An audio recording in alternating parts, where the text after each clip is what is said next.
Hello दोस्तों, नमस्कार। उम्मीद करता हूँ आप लोग बहुत ही अच्छे होंगे।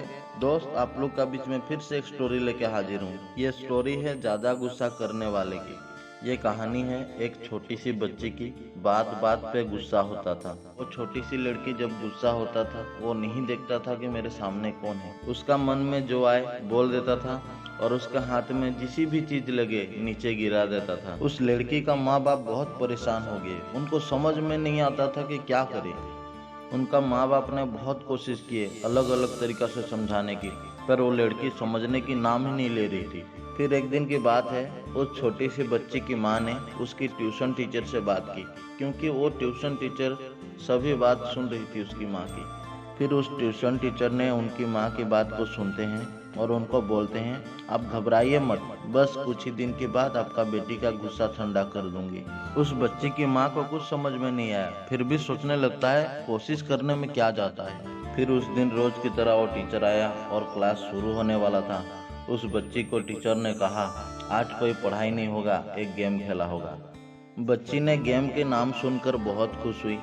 फिर उसके बाद उस टीचर ने उस बच्ची को लेकर जाता है, कमरा का पीछे एक दीवार रहता है, वहाँ पे जाता है और बोलता है कि तुम्हें जब भी घुसा कील लेके इस दीवार में गाड़ देना है। जितना भी कील घुसे फिर भी एक कील गाड़ना है जब गुस्सा आए तुम्हें।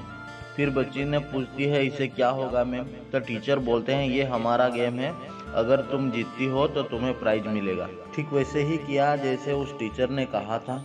जैसे ही उसको गुस्सा आता एक कील लेके दीवार में ठोक देता। जैसे कि उस लड़की को बहुत ज्यादा गुस्सा आता था तो एक दिन में 10 किले से ज्यादा गड़ गई। लेकिन उन किलों को गाड़ने के लिए उस लड़की को बार बार पीछे जाना पड़ता। तो इस बच्ची के दिमाग में आया कि मैं जितना मेहनत लगाती हूँ इस कील को गाड़ने में, उससे कम मेहनत में अपना गुस्सा को कंट्रोल कर सकता हूँ। अगले दिन 8 किले गड़ी, फिर 6, 4, 3, 2, 1 और ऐसे भी एक दिन आया कि उसको एक बार भी गुस्सा नहीं आया, एक भी कील उस दीवार में नहीं गड़ा। और वो बच्ची ने बहुत खुश हो गई, खुशी खुशी उसका टीचर के पास गया। जाने के बाद उस टीचर को बोलता है, देखिए मैम, मुझे आज एक बार भी गुस्सा नहीं आया और मैं एक भी कील नहीं गाड़ा। फिर टीचर ने उस बच्चे को थोड़ी सी शाबाशी दी और उस बच्चे के साथ जाकर जहाँ पे कील लगा था उस दीवार के पास खड़े हो गए। टीचर ने दीवार के पास जाकर कहा, गेम अभी खत्म नहीं हुआ, अब तुम्हें जिस दिन बिल्कुल भी गुस्सा नहीं आता है, दिन के एंड में एक कील को इस दीवार से निकाल देना। बच्चे ने ठीक वैसे ही किया, लेकिन 1 महीने से ज्यादा लग गई उन कीलों को दीवार से बाहर निकालने की, क्योंकि उस दीवार में कील बहुत थी। और एक दिन ऐसे भी आया कि उस दीवार में एक भी कील नहीं बचा। फिर उस बच्ची ने बहुत ही खुश होकर अपना टीचर के पास जाती है और बोलती है, मैम, उस दीवार में अब एक भी कील नहीं बचा।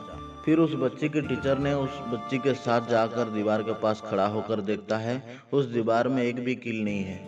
फिर उस बच्चे को उसका फेवरेट चॉकलेट उसको गिफ्ट किया और बोला कि ये प्राइज को जीत चुके हो तुम। चॉकलेट देने के बाद टीचर ने उस बच्ची से पूछते हैं, तुम्हें इस दीवार पे कुछ नजर आ रहा है? तो बच्ची बोलती है, नहीं मैम, इसमें तो कुछ नजर नहीं आ रहा है। तो मैम बोलते हैं, अच्छा से एक बार देखो, कुछ ना कुछ जरूर नजर आता होगा। तो बच्ची बोलती है, मैम, यहाँ पे जो मैं कील गाड़ा था और निकाला था उसका कुछ निशान दीवार पे रह गई है। फिर टीचर ने बच्चे से कहते हैं, जैसे यहाँ पे तुम कील गाड़े और निकाल लिए, क्या इसका दाग को हटा पाए? ठीक उसी प्रकार होता है जब तुम गुस्सा करते हो अपने माँ बाप से या किसी को भी, उनका दिल पे चोट लगता है, उनको दर्द होता है और वहाँ पे एक निशान रह जाता है, उसको तुम चाह कर भी हटा नहीं सकते। फिर चाहे तुम जितना मर्जी उनसे माफी मांग लो। फिर उस बच्ची को अपना गलती का एहसास हुआ, रोने लगी और भागती हुई गई अपनी माँ के पास और माँ से गले लग गई और माँ को बोली, माँ, मैं आज के बाद कभी भी गलती नहीं, कभी भी गुस्सा नहीं करूंगी। और उस दिन के बाद उस बच्चे को समझ में आ जाता है कि मेरे से क्या गलती होता है और उस दिन के बाद गुस्सा करना ही छोड़ दिया उस बच्चे ने। स्टोरी यहीं पे ही खत्म होता है दोस्तों। और ये स्टोरी से मैं आपको ये समझाना चाहता हूँ, आप जिसके ऊपर भी गुस्सा कर रहे हो थोड़ा सोच समझ कर गुस्सा करो। गुस्सा होकर किसी के ऊपर भी गाली दे देंगे, उसका बाद हम लोग जितना भी चाहे माफी मांग लेंगे, फिर भी वो निशान हटने वाला नहीं है। अगर वीडियो अच्छा लगा है तो प्लीज चैनल को शेयर कर देना, सब्सक्राइब कर देना। थैंक यू, नमस्कार।